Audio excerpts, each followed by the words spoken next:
Hello, I'm Harvey Godwin Jr., Chairman of the Lumbee Tribe. And today we're here at the Stronghold, the Henry Lowry House at the Lumbee Tribe Culture Center. And it's been a while, so I wanted to get back and touch base with Dr. Chamaine Brooks Locklear and see where we stand with the testing, where we stand with protocol during the pandemic. As you know, we've had to learn how to do everything different. We've had to begin again, how we go to church, how we go to school, how we work, and how we embrace with each other and socialize.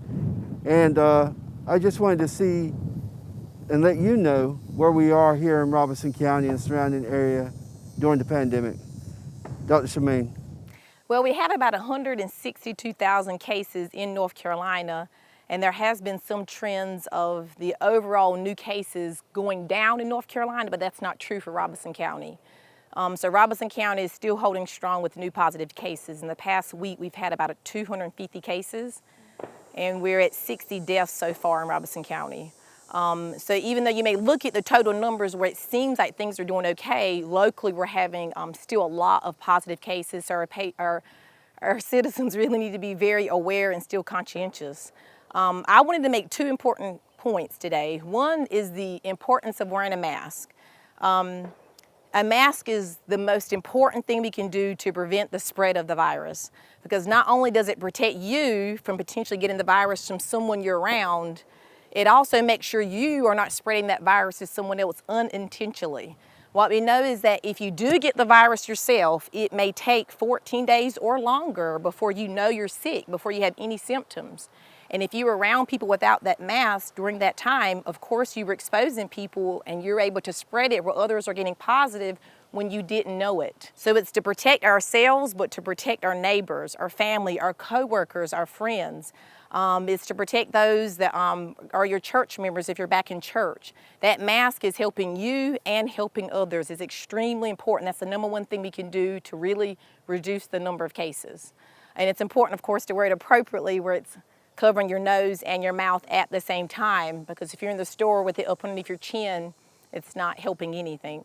But the second important thing is really encouraging people to get testing when appropriate. So definitely if you're having symptoms, you should get testing. All too many times, every week I'm seeing patients that come after having 4, 5, 6, 7 days of symptoms before they finally come in. And they were at work, they were in public, they were exposing people when they were having symptoms. And so it's important to know that it may start off very mild. You may think it's just allergies, it's just a head cold, I just have a sinus infection, it's nothing. And then it progresses and progresses. When you're waiting many days into it, and especially if you were not socially distancing and wearing a mask, you were only exposing those other people. And so we'll test you, don't get me wrong, but it would have been better if you would have got tested earlier. Or if you were having mild symptoms, waiting a day or two and being extra cautious, trying to isolate, wear that mask, and as soon as you think something's not right, I'm having too much of a headache or congestion or drainage or coughing, go get tested, okay? There's lots of test sites available. A lot of primary care doctors are doing testing, a lot of urgent cares. There's free test sites, even from the tribe. There's many avenues to get testing. But the second person who needs to consider testing is the person who's been exposed. So if you had close contact with another individual who you find out was positive, and especially if that was an unmasked contact, so if you were talking to that person close, within 6 feet, and definitely if you know it was 5 minutes or longer, you have a high chance of having COVID-19 as well, and you need to get testing. And so we're seeing a lot of times that's amongst not only family members or church members, but actually that's amongst coworkers. Sometimes we let our guard down at work, and we may share a desk with someone, we have a workspace with somebody, and we're taking a break, we're pulling our mask down. And if you're having conversation with folks, if you are eating lunch with coworkers, of course without your mask on, and that person is positive, you have a high chance of being positive. The first thing you're supposed to do is isolate and quarantine, and the recommendation is to wait actually 3 days before you get a test. So if you were exposed to someone today, and that person happened to find out today they were positive, you're not supposed to go get testing today if you don't have symptoms. So if you're not sick yet, you are supposed to wait 3 days, because it may take 3 days for the viral particles in your nose to increase enough to turn a test positive.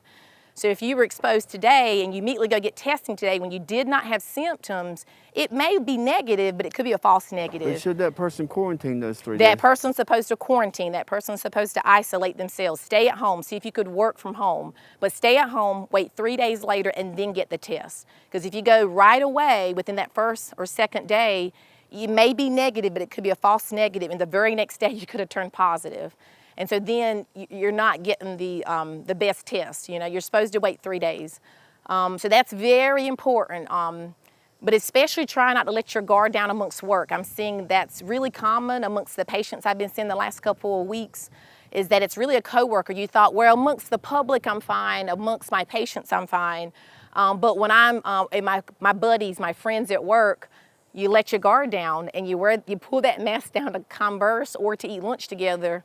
But those are high-risk exposures. That little bitty time, that 30 minutes out of the 8-hour day you didn't wear your mask is when you're getting the virus. So you really have to keep your guard up at all times to really do everything you can to reduce your chance of getting the virus. Now, I've heard in workplaces that have really stringent social distancing protocol, and the employees practice that while they're at work, but then when they leave work, they go back to their group gatherings and all that, and they don't practice what they're doing at work.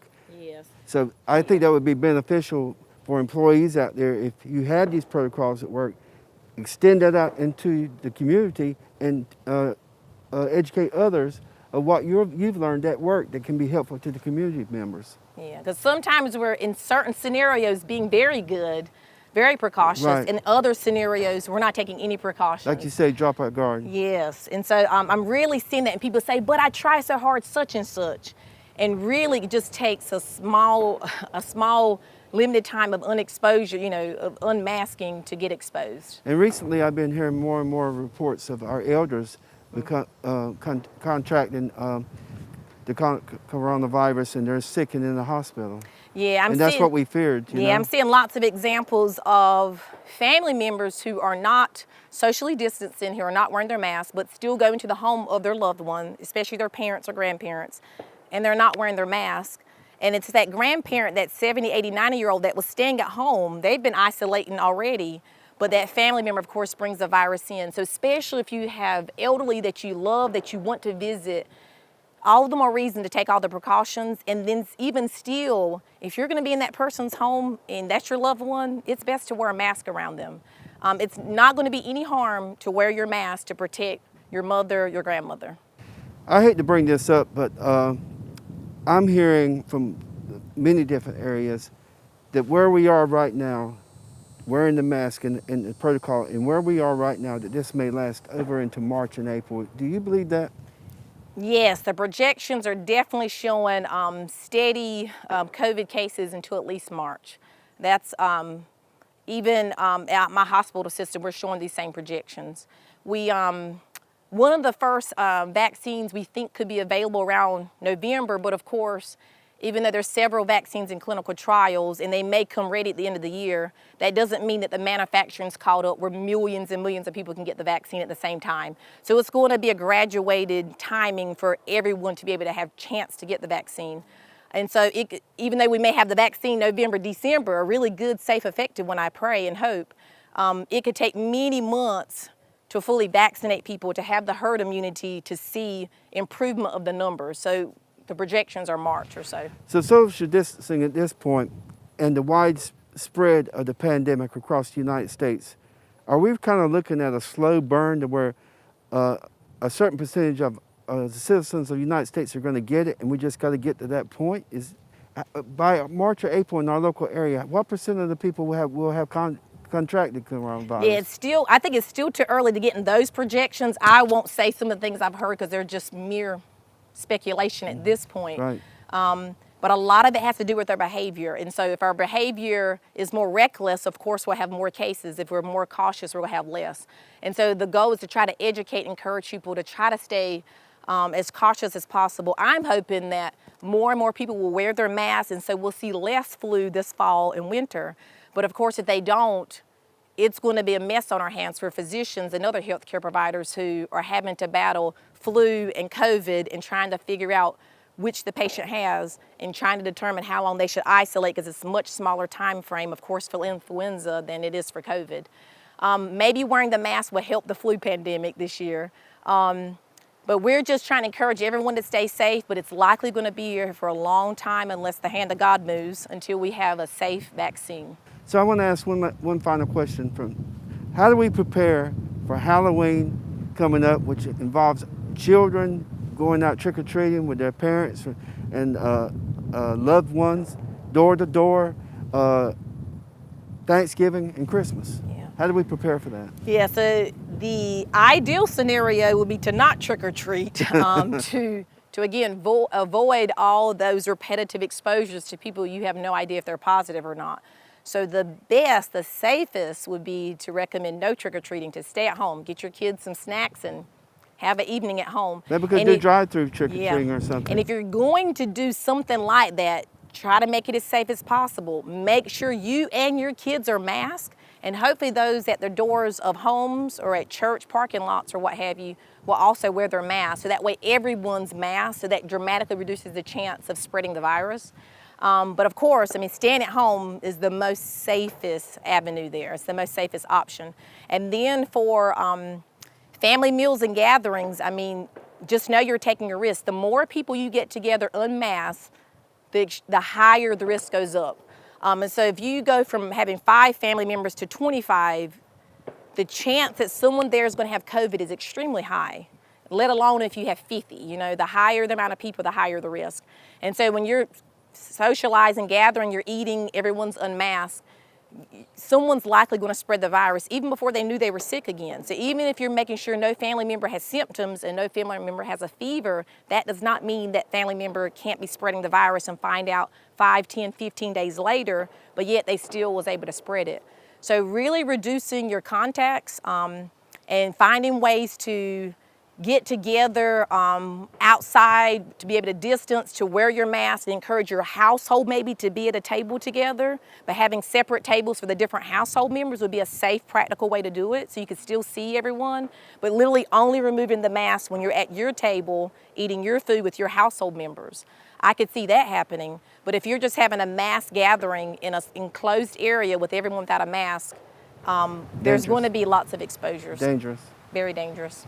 Well, I want to thank you again for joining me today, and I want to thank you for all the work and research that you're doing as a Lumbee medical professional, and how you protect our people and care for our people and give us information that can be helpful. I would still ask the 3 W's. Please follow the 3 W's: wait, wash, wear. And I think if we do those 3 W's from now, forever, how long it takes, we'll reduce the risk to our elders and the rest of our population. God bless the Lumbee people, and thank you.